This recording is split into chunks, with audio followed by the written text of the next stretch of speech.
فرجهم الشریف۔ میرے معزز ناظرین، میں ایک دو جملے مقدمتاً عرض کرتا ہوں بہت اختصار کے ساتھ، اس کے بعد انشاءاللہ تبارک و تعالی کالز لیں گے۔ پہلی بات یہ ہے میرے معزز ناظرین کہ جو لوگ چیٹ کرتے ہیں تو ان سے دست میری گزارش ہے کہ پلیز آپ مہربانی کریں،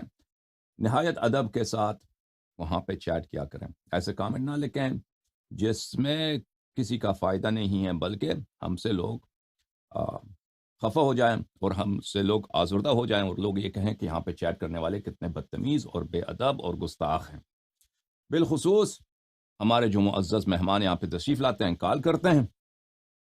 تو ان کے متعلق جو کلمات آپ استعمال کرتے ہیں ان کے لیے مناسب کلمات، محترمانہ کلمات استعمال کریں۔ اگر کوئی کالر بہت ہی وہ غلط بات کرے گا تو پھر میں خود اس کو کاٹوں گا، ٹھیک ہے نا؟ تو آپ کو وہاں پر کالرز کو بے عزت کرنے کی اور ان کے متعلق غیر مؤدبانہ، غیر محترمانہ کامنٹس کرنے کی نہ صرف ضرورت نہیں ہے بلکہ بہت نامناسب کام ہے۔ آپ دوسروں کے ساتھ وہی برتاؤ کیجئے جو آپ توقع کرتے ہیں، امید رکھتے ہیں کہ وہ آپ کے ساتھ برتاؤ کریں۔ اگر آپ اس شو میں آ جائیں اور میرے ساتھ بات کریں تو آپ کی جو توقع ہوگی کہ لوگ آپ کے لیے کامنٹ کریں تو آپ اسی طرح دوسروں کے لیے بھی کامنٹ کیا کریں، ٹھیک ہے نا؟ اگر کسی سے ڈس ایگری کرتے ہیں تو اس کو محبت کے ساتھ، پیار کے ساتھ، صرف جو نقطہ ہے آپ کا علمی وہ بیان کیا کریں کامنٹس میں۔ بہت مہربانی آپ کی۔ دوسرا عرض یہ ہے، میں اپنے جو میرے اہل قبلہ مسلمان بھائی اور بہنیں ہیں ان کی خدمت میں عرض کر رہا ہوں کہ مذہب شیعہ کا یہاں پر جو نقطۂ نظر پیش کیا جا رہا ہے، پہلی بات یہ ہے کہ میں مذہب شیعہ کا نمائندہ، کسی نے مجھے تعین نہیں کیا ہے کہ میں کہوں کہ میں شیعہ علماء کا نمائندہ ہوں یا میں شیعہ عوام کا نمائندہ ہوں، نہیں، میں صرف اپنے افکار کا نمائندہ ہوں، میں اپنے تحقیقات کا نمائندہ ہوں، اور وہ چیزیں جو میں نے اس مذہب سے سیکھی ہیں میں ان کے بنا پر آپ کو سوالات کا جواب دیتا ہوں، اور اکثر مسائل جو میرے ہوتے ہیں، جو میرے تحقیقات ہیں، وہ شیعہ علماء کے افکار کے بالکل موافق ہیں، بالخصوص وہ شیعہ علماء جو بلند مرتبے کے علماء ہیں، جن کے جو تحقیق کے میدان میں جن پر حساب ہوتا ہے اور جن کو عظیم مانا جاتا ہے۔ لیکن بہرحال ان سب کا میں خود ذمہ دار ہوں، اور میں کسی کا نہ نمائندہ ہوں، نہ کسی نے مجھے وکیل بنایا ہے،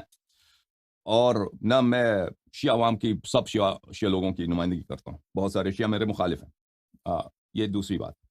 اور ایک اور بات آپ کی خدمت میں عرض کروں کہ اس پروگرام کا مقصد یہ نہیں ہے، مجھے اس سے کوئی فائدہ نہیں ہوتا، اور نہ مجھے پتہ ہے کہ میرے جو ناظرین ہیں، جو لوگ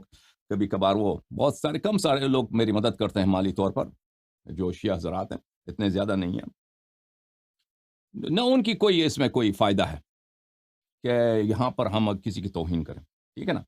اگر ہم صحابہ کے متعلق بات کرتے ہیں، تلخ حقائق بیان کرتے ہیں، تو یہ تلخ حقائق تاریخ میں واقع ہو چکی ہیں۔ اسلام کی تاریخ بہت ہی تاریخ ہے، جتنا خود اسلام نورانی ہے، اللہ کی جانب سے ہدایت ہے، نور ہے، اتنا ہی اس پہ جو مظالم ہوئے ہیں اور مسلمانوں نے جو کیے ہیں صدر اول سے لے کر آج تک، یہ بہت تلخ حقائق ہے،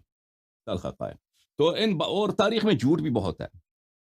اور تاریخ میں مقدس بنانے کی کوششیں بھی بہت کی گئی ہیں کہ جو غیر مقدس افراد ہیں ان کو مقدس بنایا گیا ہے۔ تو ان حقائق کو جب ہم بیان کرتے ہیں تو اس کا کوئی اور طریقہ کار نہیں ہے کہ ہم صریح لہجے کے ساتھ اور دلیل کے ساتھ کتابوں سے بیان کریں۔ بہت سارے لوگوں کو یہ باتیں اچھی نہیں لگتے، ٹھیک ہے نا؟ رسول پاک صلی اللہ علیہ وسلم جب تشریف لائے تھے تو انہوں نے مکہ والوں سے کہا تھا کہ یہ بتیں آپ کی خدا نہیں ہیں، تو مکہ والوں کو وہ بات اچھی نہیں لگی ہے۔ اس میں رسول پاک صلی اللہ علیہ وسلم کا کوئی قصور نہیں تھا، ہم حق بات بیان کرتے ہیں، اگر ہمارے نیت یہ نہیں ہے کہ ہم توہین کریں، اور ہم بالکل کوشش کرتے ہیں کہ ایسے الفاظ استعمال کریں کہ اس سے کسی کی دل آزاری نہ ہو، لیکن اس کے ساتھ ہم حق کے ساتھ بھی کمپرومائز نہیں کر سکتے، حق کو بھی جس طرح ہے بیان کرنے کی کوشش کریں گے، ٹھیک ہے نا؟ اگر اس میں کسی کی دل آزاری ہوتی ہے تو ان سے دس بس یہ گزارش ہے کہ وہ اپنے عقائد میں ترمیم کریں، وہ اپنے عقائد کی تصحیح کریں، کہ اگر حق سے اس کے عقائد اس کی دل آزاری ہوتی ہے تو یہ حق کا قصور نہیں ہے، حقیقت کا قصور نہیں ہے، یہ